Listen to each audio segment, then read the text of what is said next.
aware whether Emperor Nicholas II has been present, was present at the opening of this school in 1895, but he wasn't. You'll be pleased to know that's the end of my Russian.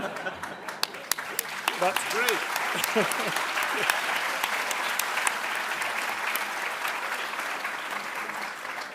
But I did want to impress the President that I learnt a few words of Russian only in 1966 in a pioneer camp near Leningrad. You were 1 year old, I think, at the time. We may have met, but I don't remember you. So, but we are delighted that the President should have taken time en route from the G20 summit, where of course he has been today. He's leaving straight after this to Moscow, and his one public engagement in London is at the London School of Economics. So we are greatly honored to have him here. Мы с интересом ожидаем ваше выступление сегодня.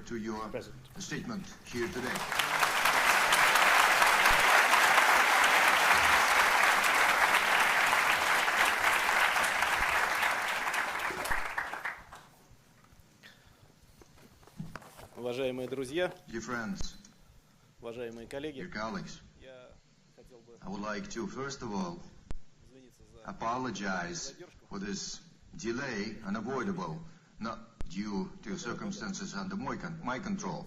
I even brought the text of the declaration, the leader's statement with me, fresh from the print.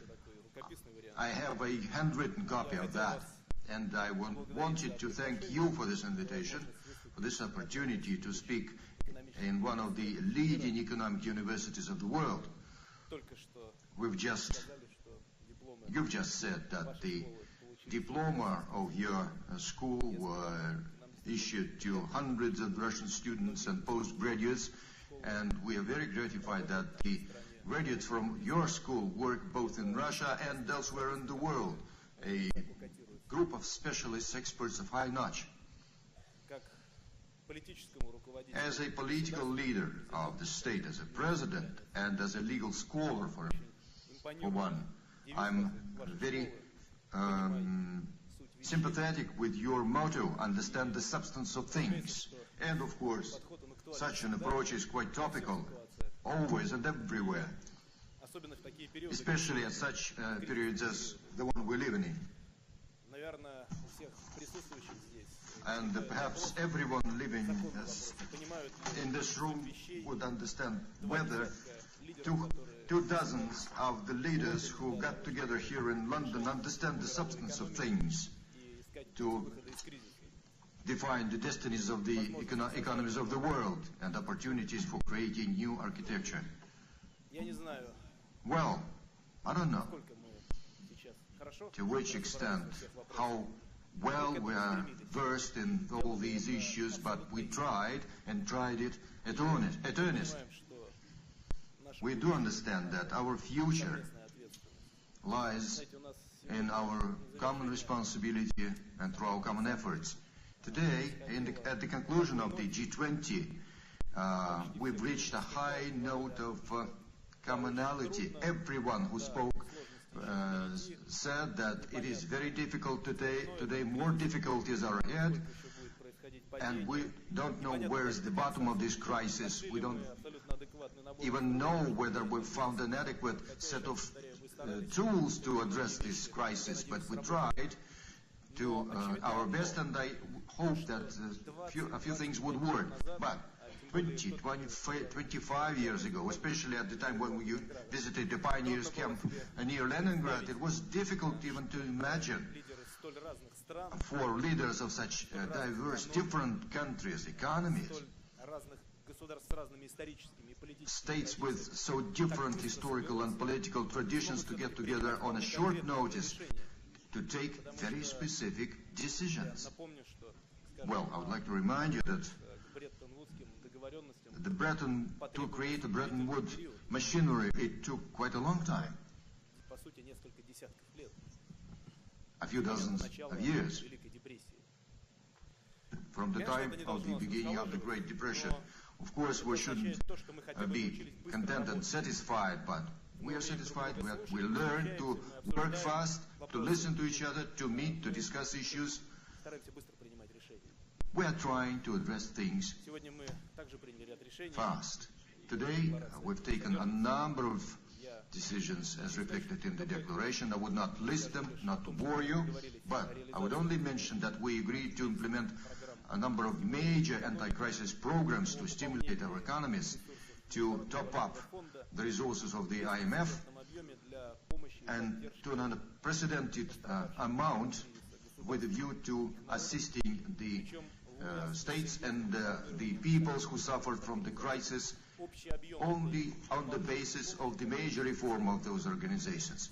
The amount of additional assistance, as stated in the declaration, amounts to $1.1 trillion US. Enormous. We also agreed to develop new rules to regulate financial markets, to coordinate the processes through the Council on Financial Stability, or Financial Stability Council, which would replace the Forum for Financial Stability. This council would have on board all countries of the 20, of the G20. Of course, we agreed on stimulating the growth of our economy. It is based on pure, efficient, clean, efficient green technologies. Of course, every country had its own priorities, and the declaration was not able to accommodate all of them. But that is perhaps not the most important thing. The leaders of the 20, most importantly, found a certain consensus, and within that understanding we will try and overcome the difficult situation which the global economy and the global financial system has found itself. One more important issue addressed at the summit was the development of the currency system. A few words about our position, because it may be of interest to you, because it was not correctly reflected in the media reports. First of all, we would like to proceed from the basis that the global economy today witnesses a natural trend towards strengthened influence of the regional currencies, and also that instability at the currency market remains to be very serious. Number two, countries whose currencies prevail in the operations today do not bear sufficient responsibility for the situation neither in the country nor for macroeconomic performance, as demonstrated by this crisis. Number three, we believe that the experience of euro as a European currency, given all its shortcomings, was quite positive. Therefore, our conclusion based on those considerations is that, on the one hand, we should support the development of strong regional currencies and new reserve currencies. At the same time, on the other hand, one of the options of using such reserve currencies in the future could be emergence of an individual supranational currency based, for example, on special drawing rights of the IMF, functional within the aegis, under the aegis of the IMF. We did not make any statements in our communique on this score, but in paragraph 12 it says that this issue should be in focus. I mean, the issue related to the monetary policies and fiscal policies, and the sides would take all the necessary measures to improve these policies. On our insistence, that passage was included as a reflection of the movement in the right direction. Of course, we don't even think of destroying the existing institutions. We must support, protect, and ensure them. But we should also evaluate the achievements of the global currency system and think about its future.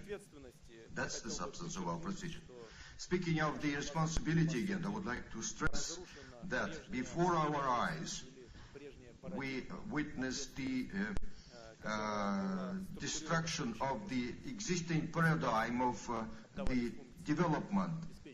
That is, state was overseeing the security functions, business was supposed to deal with economic issues, while the moral issues were to be dealt by the civil society structures.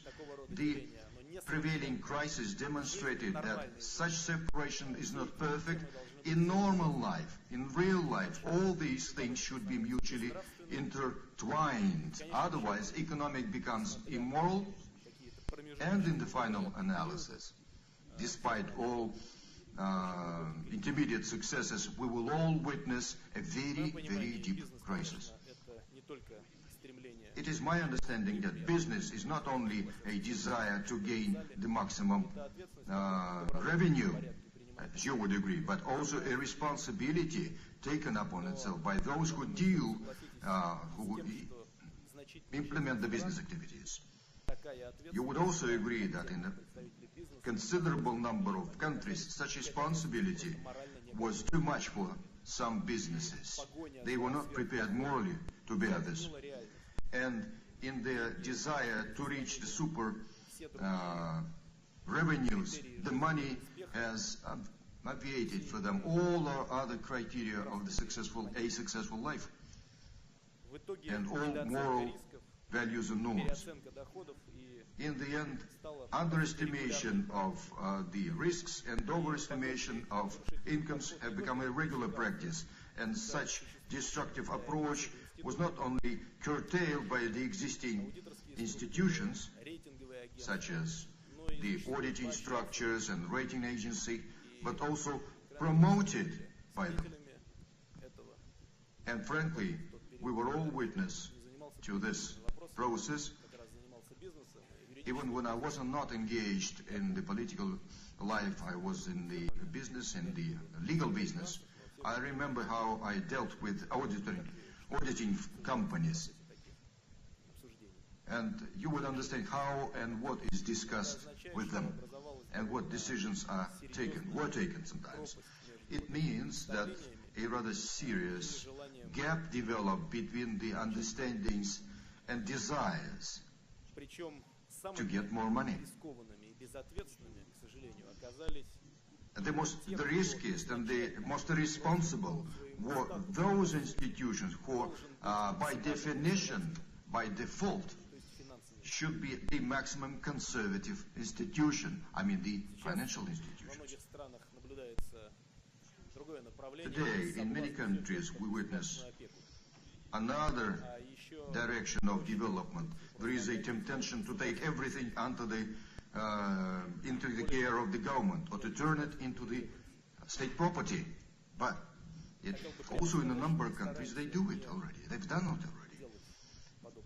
I'll be frank with you. We are not trying to do such things in our country. Indeed, in Russia, we still have quite a lot of assets owned by state. We cannot exclude it completely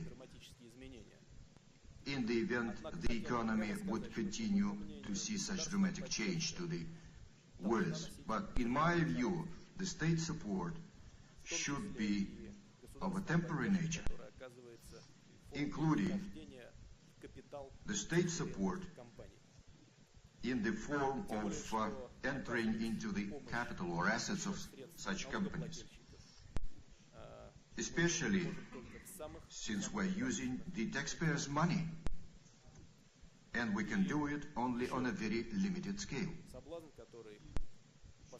One more temptation which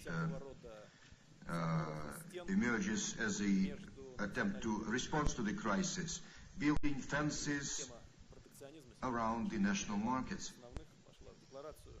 Protectionism was also discussed and reflected in the declaration. You, as people of knowledge and of science, would ask to which extent the national economy should be defended. This is a major question both for the businesses and for the political leaders. The reply is on the one hand simple, on the other hand it is rather general in its format. One must protect only from an unfair competition. And we will try to do that in Russia with the maximum precision and efficiency. On the other hand, should one prevent the businesses of putting their production where it is most profitable? Overall, no. But for that, there must be such rules that would be modern and perfect, if you will, moral rules. One should also think about whether one should limit, restrict the banks in their financing the companies in other countries. That would not be right. That is a vestige of the paradoxes resulting from the crisis. But the bodies of the banking oversight should operate in such and interact in such a way that there'd be no fears about such investments. And there were no fears of the flight of capital.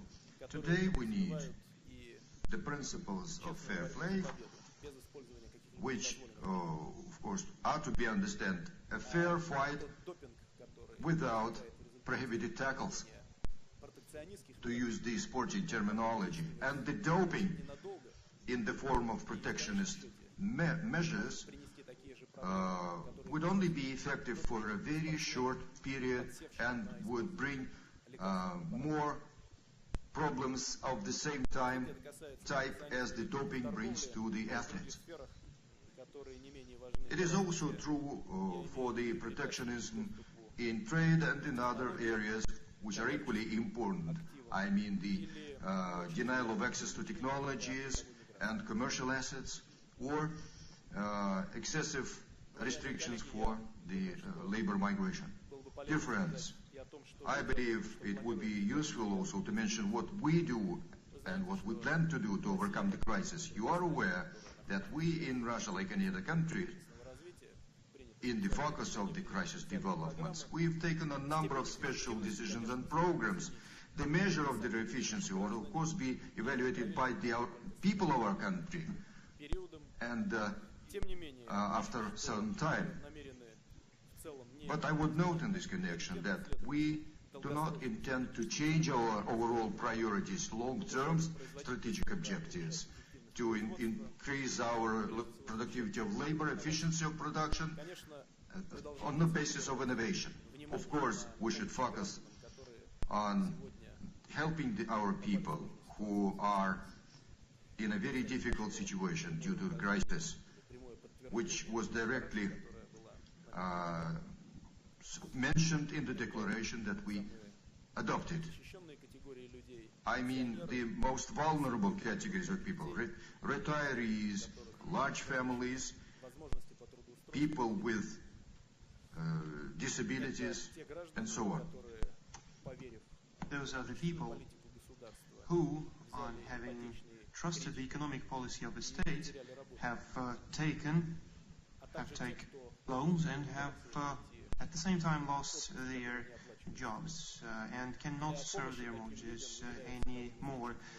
In order to help such people, we are allocating quite substantial government resources. We pay different allowances and restructure the mortgage loans and foresee different employment programs. And another point which is important is the tackling of the shortcomings, the drawbacks of our financial system, which has to become in keeping with the modern needs. Since we did not improve this beforehand, it is the time now to create those mechanisms which would be applicable and would be workable in fighting and in working with different difficulties, such as, for instance, so-called toxic assets. And for this purposes, we should be using different means. We have come to the conclusion that banks today are more prepared in restructuring the problems of their borrowers in the current situation. That is why we extend additional financing in order to provide additional capitalization to our for our commercial banks, so that they would get additional liquidity in order to provide for their functions. This is done through co-financing and investments by private investors. So we have a combination of public and private investing here. And thus, we are going to compensate the reduction of the demand in Russia due to the fact that we are export-oriented. So we are going to use the resources which we have accumulated in the past, and this is a helping hand, of course, but at the same time we fortunately have to forecast that we are going to face budgetary deficits, and it can reach the figure of 8% of GDP, and in such a situation we're going to restructure our budgetary spendings plan for the forthcoming years. But at the same time we are going to keep the pace of financing of social programs. I would like to touch upon another topic which does not have any direct link to the crisis, but it has a direct link to the providing of security in the world in general and in Europe in particular.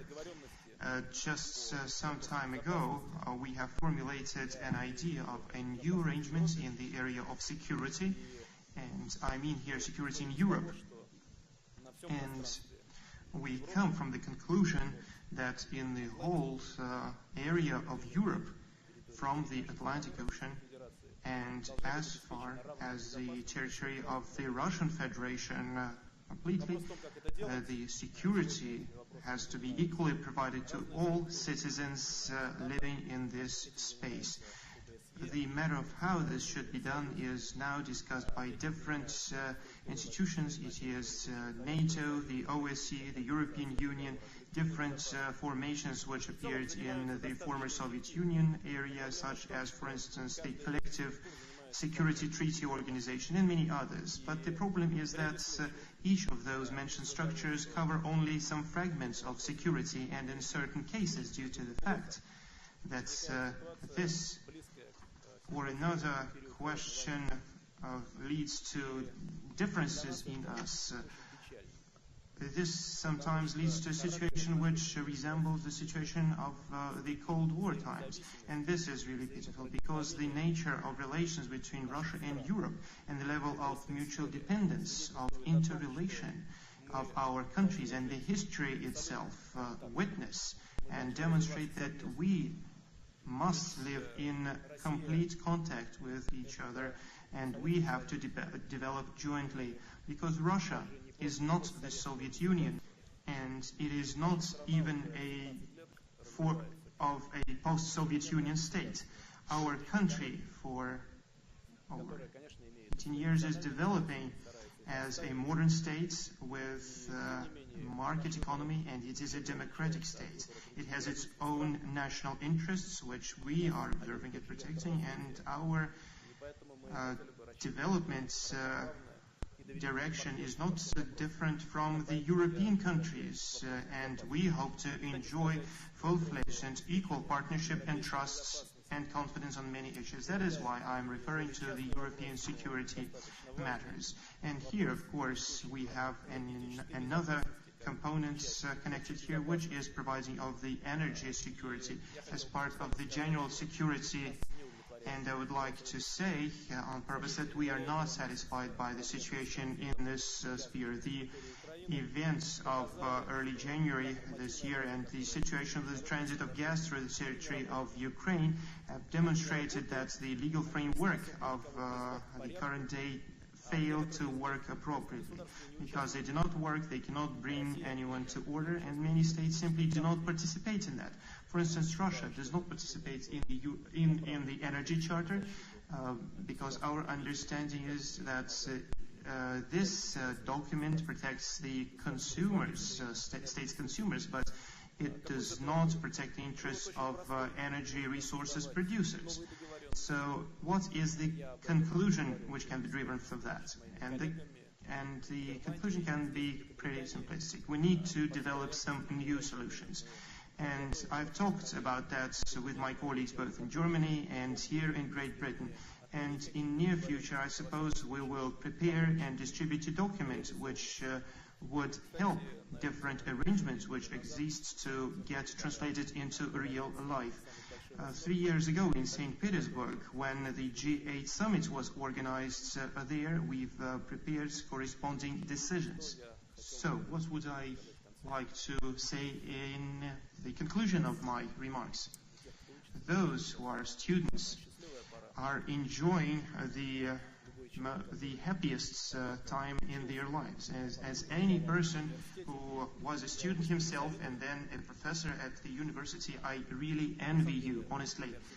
I should tell you that when I enter a student's audience, I always have some special feeling, because I still have bright my recollections of how I was delivering lectures at the St. Petersburg University, and I am enjoying the time here speaking to you. So I would like to wish you every success, and I really believe that you will have an opportunity to get brilliant education and will be in a position to use this education to prevent crises in future, like the crisis which we are living through today. Just a couple of words. I would like to quote to you the words of one of the establishers of the London School of Economy, of Bernard Shaw. I believe that you know these words, that I like them. People are always blaming their circumstances for what they are. I don't believe in circumstances. The people who get on in this world are the people who get up and look for the circumstances they want. And if they can't find such circumstances, they make them themselves. These are brilliant words. Thank you.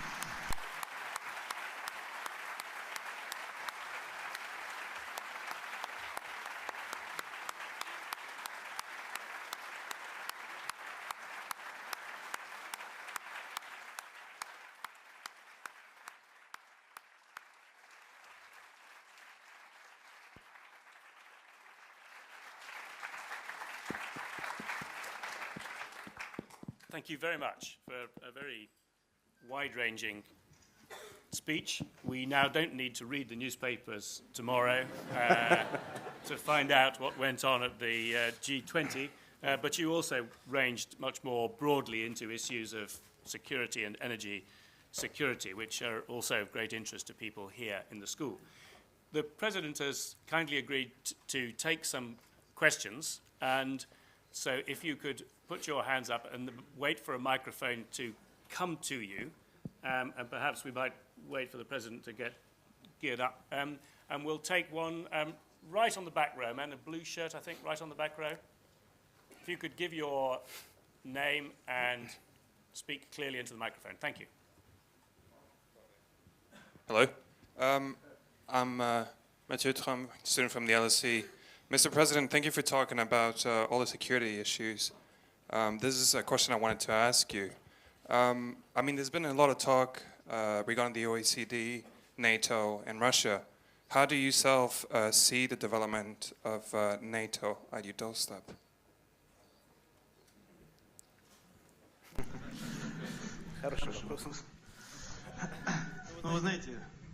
A good question, yes. Strangely, Russia is not a NATO member. Therefore, it is rather easy for me to answer this question. I can tell everything I think about the prospects for expansion of NATO, not tying by any commitments, internal commitments of the NATO alliance. You see, NATO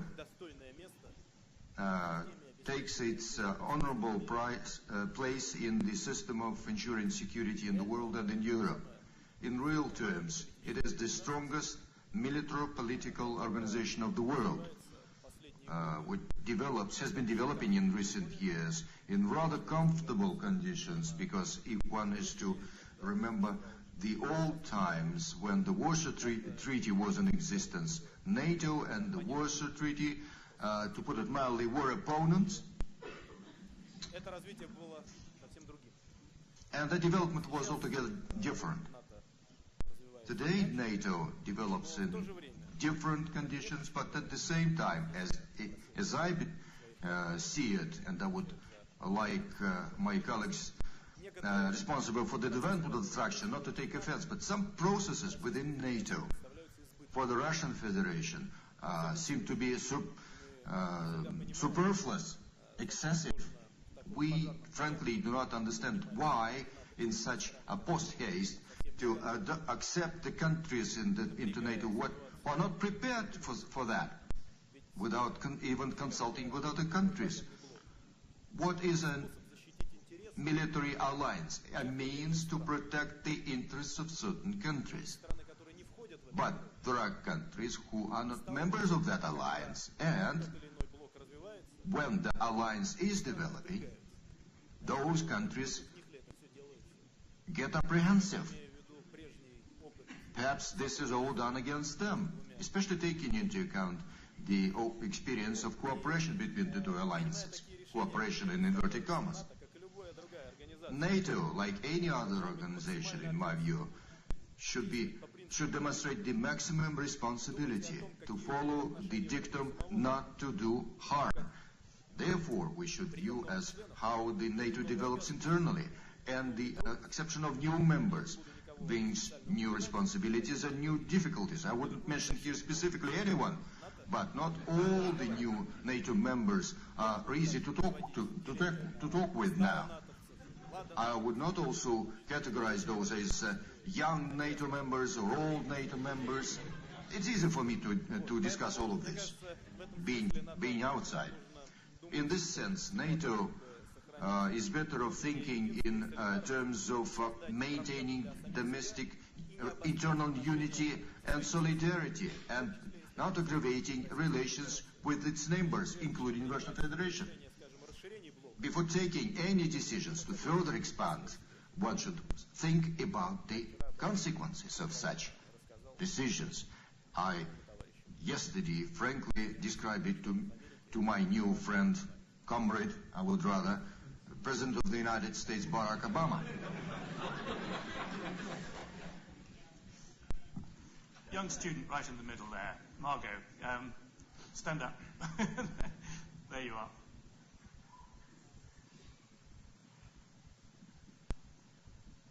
Professor Margot Light from the London School of Economics. Thank you very much, Mr. President, for your very interesting speech. I was wondering about this new European security organization that you envisage. Do you see it as replacing the organizations that already exist and deal with aspects of European security? And if it's not to replace them, what kind of relationship do you envisage between the new organization and those organizations, so that we don't have a situation where issues actually just fall into the cracks between them?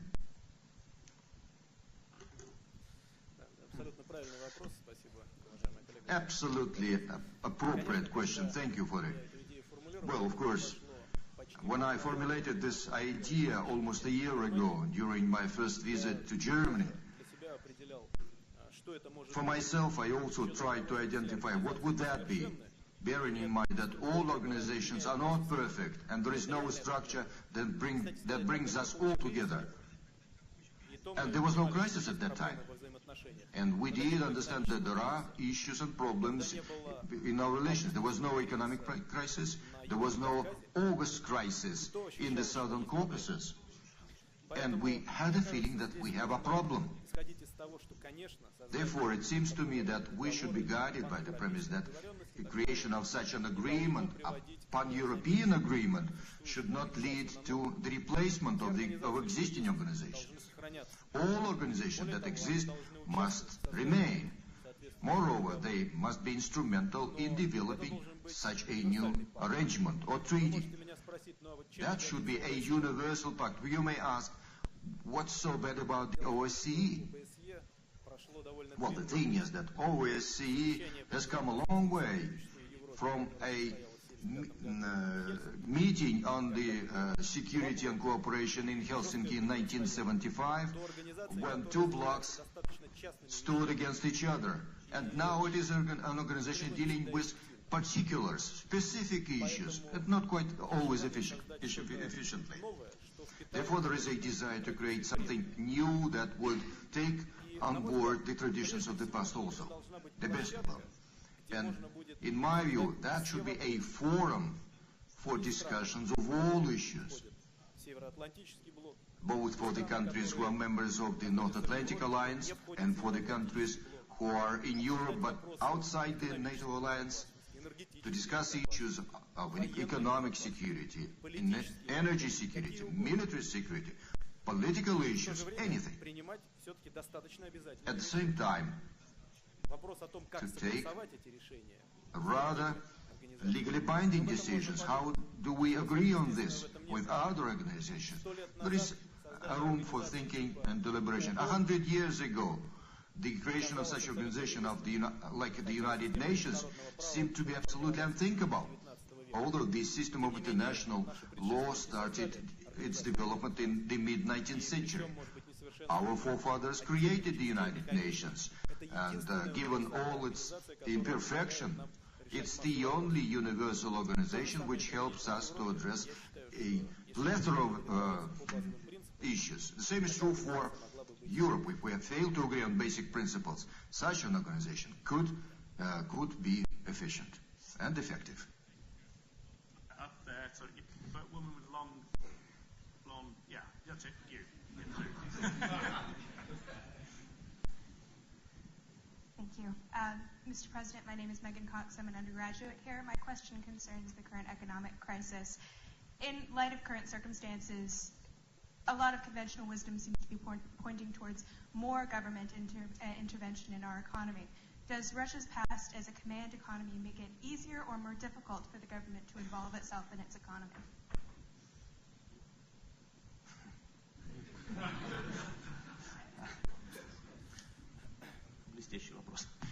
That's a brilliant question, it is. Indeed, we do have our own experience of command economy, of planned economy, or whatever you call it, or state economy. But I believe that this experience we have simplifies our task that we have, because though my formation as a specialist came to the time of the market economy, I myself still do recollect pretty well the norms and rules that were operational at that Soviet time. And I recollect all the difficulties and the problems and the birthmarks of the planned economy, and all those difficulties which people who live in such a system face. That is why this experience as a most precious value for any person is a great advantage. But if someone wants to try the command economy, one should of course read the political economy textbooks and of course the works by Karl Marx.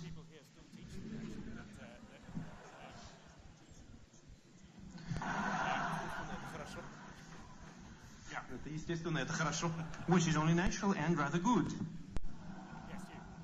Mr. President, Joe Lay from Anthropology Department. Joe Lay from Anthropology Department.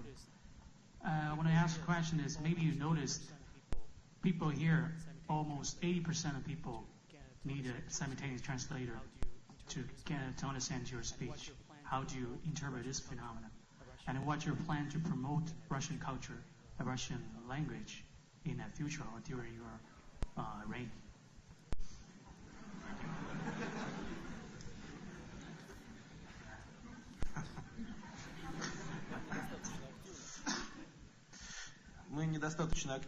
So we're not active enough, I suppose.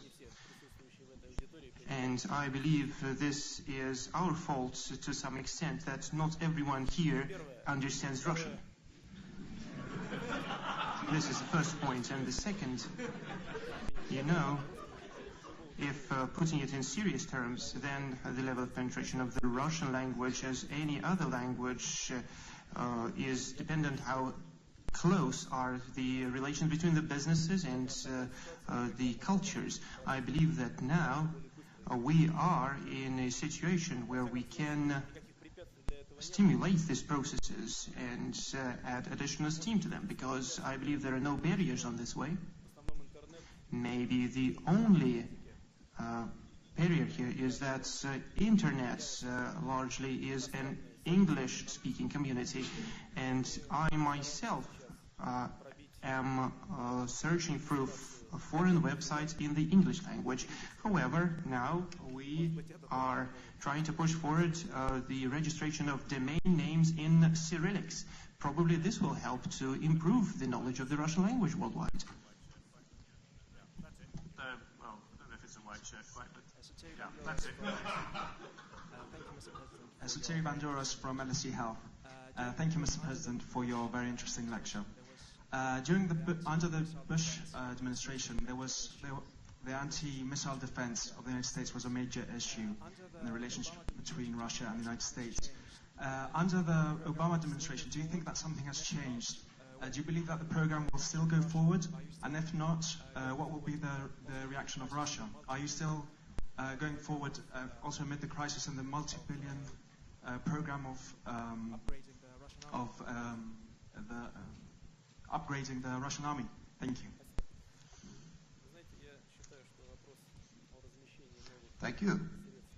Well, you see, I believe that the positioning of new ABM systems and the relevant radars is a mistake.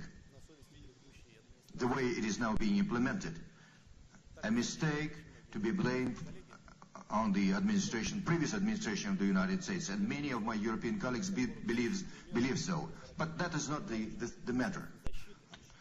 Any protective measures, and ABM system is a defensive measure, including against threats originating from unstable countries, from the countries who aspire to become nuclear, members of nuclear club, and have not succeeded yet. Such a defensive measure should be of a joint nature. We once proposed to the Americans to create jointly a global system of the anti-ballistic missile. With the Russian system being a part of it, we suggested that they use our radars. They said, no need, do not bother, we agree with the two countries without even informing other countries as well. Everything will be nice and dandy. We will station missiles there, switch on the radar, everything will work. But that system would not be able to work against all threats. It is stationed close to our territory. Of course, we do not like it. And despite the assurances that, of course, we will be allowed access if the receiving countries would agree, were not sufficient, were not enough for us. Therefore, we had to decide on the response measures. I wouldn't want very much to put those decisions into practice, because we have all chances to avoid that.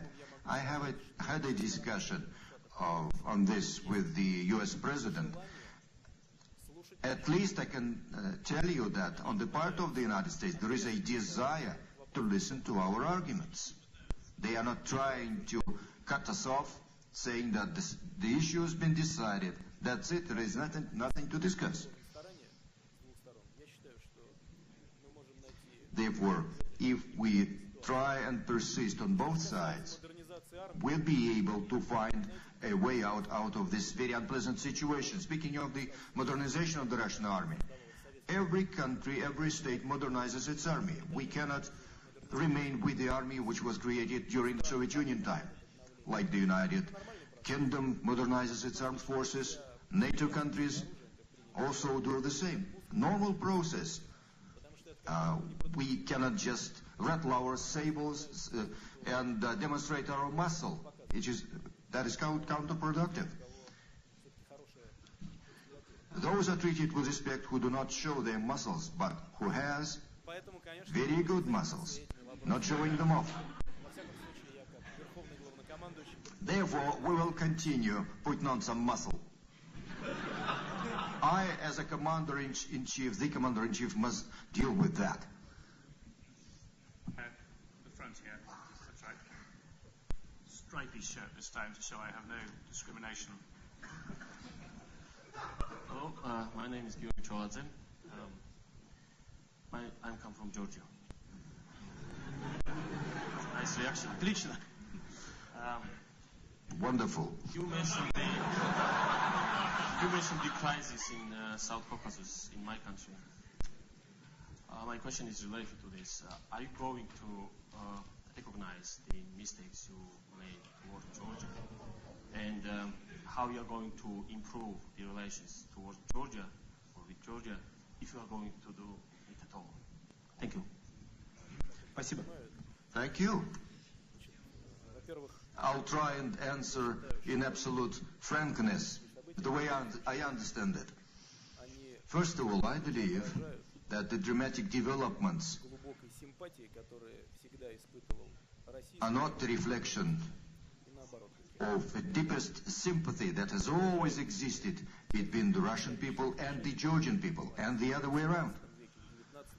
They do not also reflect the historical decisions taken back in the 18th and 19th centuries, when Russia facilitated the emergence of the Georgian state, independent. Everything that's happened, I'm being absolutely frank with you, is on the heart of the Georgian leaders. I would even tell you more. When I became the president of the Russian Federation, I met with Mr. Saakashvili, and I told him that we were prepared to help in the restoration of the territorial integrity of his state. But for that, one should behave in the right way. As you would understand, the military action have never ever facilitated the strengthening of any state. Because of mistake of one person, the price was paid by a great number of people. We would want to have good neighborly relations with Georgia. To repeat, we love, like, and appreciate the Georgian people. I do not want to have any relationship whatsoever with President Saakashvili. I will never talk to him or meet with him. But as a result of democratic processes, the power in Georgia, sooner or later, would change. Where to change? We are open for discussing any issue. Sir, row here, about 5 or 6 along. Yeah. Marie Madras, Department of Government at LSE. Mr. President, in a few weeks you will celebrate your first year as President of Russia. And I wanted to ask you, during this first year, how much of your time did you devote to domestic affairs and how much to foreign policy? As you see, my question is a little bit about the division of labor between you and Vladimir Putin. Thank you.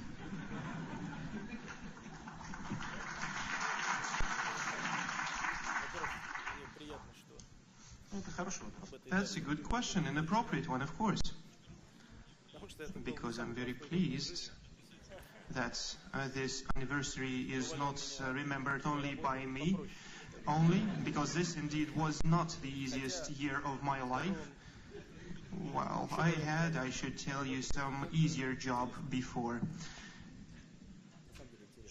But I should tell you still more openly, the work of a president is an interesting job. It is, indeed. It is interesting because you have to tackle such tasks which are impossible to resolve if you are in a different position. This, of course, requires a high level of internal mobilization of your own strengths, and taking of important decisions in some very difficult situations sometimes and dramatic sometimes. And speaking about the distribution of authorities, I believe that I have responded to that before. One should simply think in a legal way, as I like to do so. President is the head of the Russian state, who is responsible for the domestic and foreign policy. President of the Russian Federation takes decisions on all key matters, and he is the person in charge of everything which happens in the country, be it the economic crisis or any other events, including sometimes very difficult and grave, such as, for instance, those which took place in August last year. And if speaking about Vladimir Putin, who is a colleague of mine, with whom we have good, friendly relations. I was in his team when he was president, and now Vladimir Putin is chair of the government, which is a tough job, especially during the time of an economic crisis, because it is the government which holds the main responsibility for resolving economic tasks, and the government organizes the matters of domestic activities, and part of those functions is in the government, but our constitution and our law on the government, act on the government, is organized in such a way that some ministries report to the government directly, but there are some ministries which report not only to the government, but also report directly to the president. And it is the so-called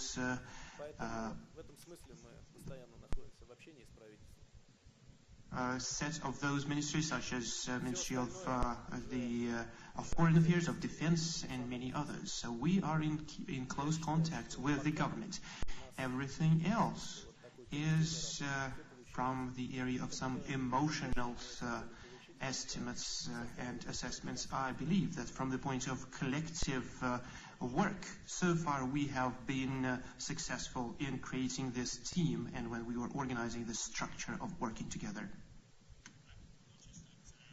President must not miss his EasyJet flight to Moscow. So I think, if, with your permission, we'll take one more question. Is that okay? So take the woman here in the mauve cardigan, maybe. Yes. Thank you. And thank you, Mr. President, for coming to talk to us. I was just wondering what impact, if any, the protests in Trafalgar Square and around London have had at the very highest level and amongst yourself and President Obama and Prime Minister Brown. Thank you. Сяду на EasyJet, постараюсь из самолета позвонить господину Обаме. Well, I will just jump the EasyJet and I will try to call President Obama right from that EasyJet. I will ask whether he was influenced somehow by those protests. I myself did not see anything at all, only on the TV screen. Probably the routes of movement of our motorcades was organized in such a way that we did not come across anyone. But the fact that people are protesting, this is just a matter of a form of protest. When they are crushing banks, I do not like this. I was grown up in a country where there were lots of revolutions, and we do not like revolutions, I should tell you. And nevertheless, the people have to have the right for the protest. People have to have the right for protest against the government, against the decisions which are taken at summits. And the matter is just which form such protests take. I believe that in London they were not the most perfect ones, especially in the situation when that led to a tragic case. But at the same time, the organization of the work of the summit was at a very high level, very good. I have just talked to the journalist from the Russian Federation. I would like to say once again what I said just some time ago. I wanted to extend my gratitude to the government of Great Britain and to the Prime Minister personally, Mr. Gordon Brown, my counterpart, my colleague, for creating really good conditions for work. Indeed, business-like atmosphere, full-fledged and comprehensive work was provided. I feel that Gordon has dedicated all his heart to that, and this helped to create a substantial declaration, not a shallow one, but a really particular declaration of substance. So I would like once again to extend my gratitude to my British colleagues for organizing the summit. Question in Russian, right. Danny, are you, yes, I think you are one of our Russian students, if I yeah? Okay, well, I have one question in Russian. Oksana, thank you very much for coming and telling us so many interesting things. Domestic questions, it's in Russia. Hasan Kadyrov declared recently the end of the Chechen operation. How far is this true, and how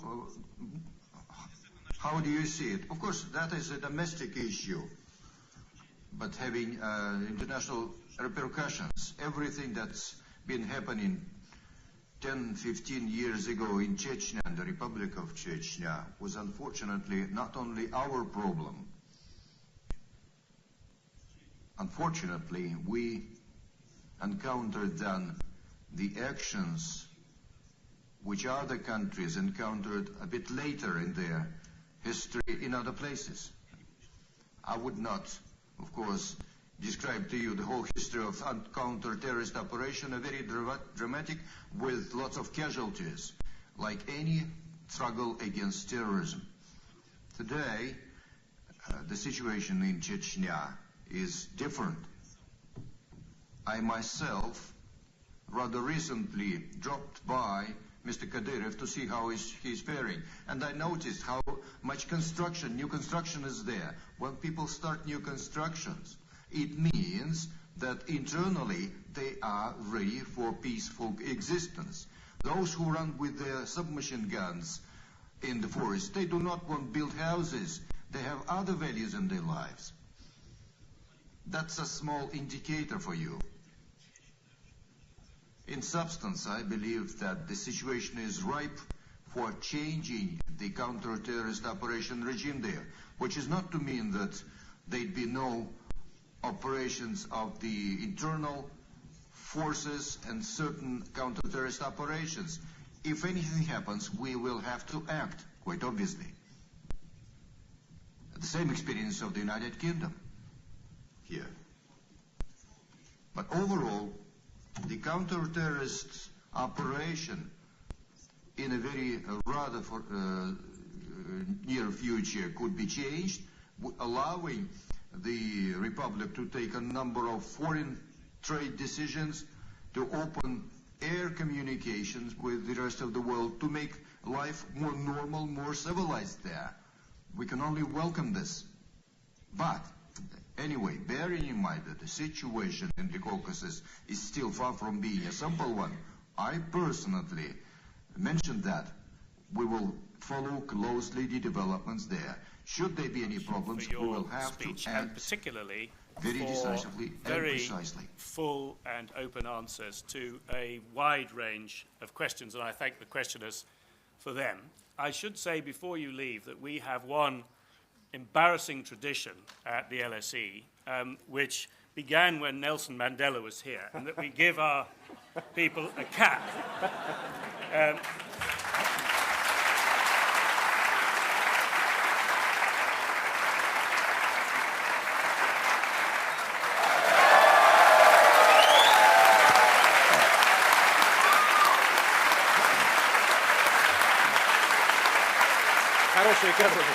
A nice cap indeed.